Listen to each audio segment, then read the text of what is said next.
ரிஷபராசி அன்பர்களே, உங்களுக்கான ஆடி மாத பலன்களை பற்றி இப்பொழுது தெளிவாக இருந்து கொள்ளும் வாருங்கள். ரிஷபராசிக்காரர்களுக்கு இந்த ஆடி மாதம் சாதகமான பலன்களை தரவிருக்கின்றது. உங்கள் தொழில் ஸ்தானத்தின் அதிபதி கடந்த மாதங்களைப் போல இந்த மாதமும் லாபகரமான வீட்டில் அமைந்திருக்கின்றார். இந்த மாதம் வேலை விஷயத்தில் அதிக அளவில் சாதகமான பலன்களை நீங்கள் பெற முடியும். ஆனால் 10வது வீட்டில் ராகு, கேது மற்றும் செவ்வாயின் தாக்கம் இருப்பதால் சில இடையூறுகளை நீங்கள் இப்பொழுது சந்திக்க நேரிடும். இந்த மாதம் முக்கிய வணி முடிவுகளை ஒத்திவைப்பது நல்லது. ஆனால் சில காரணங்களால் இந்த முடிவுகளை உங்களால் ஒத்திவைக்க முடியாது. தொழிலதிபர்களுடன் ஒப்பிடும்போது வேலையில் இருப்பவர்கள் இந்த மாதம் சிறந்த முடிவுகளை பெறலாம். கல்விக்கு காரணமான புதன் இந்த மாதம் மிகவும் நல்ல நிலையில் இல்லை. குரு 2வது வீட்டில் பயிற்சிப்பதால் எல்லாவற்றையும் நீங்கள் சீராக வைத்திருக்க முயற்சிப்பார். அதாவது குடும்பத்தில் இப்பொழுது சண்டை சச்சரவுகளை உங்களால் தவிர்க்க முடியும். உங்கள் காதல் உறவுக்கு புதன் கிரகம் உங்களை பெரிய அளவில் ஆதரிக்கவோ எதிர்க்கவோ இல்லை.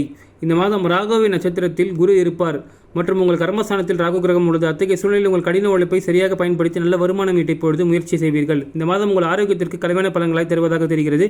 உடல் ரீதியாகவும் மன ரீதியாகவும் சில பிரச்சனைகள் வரலாம்.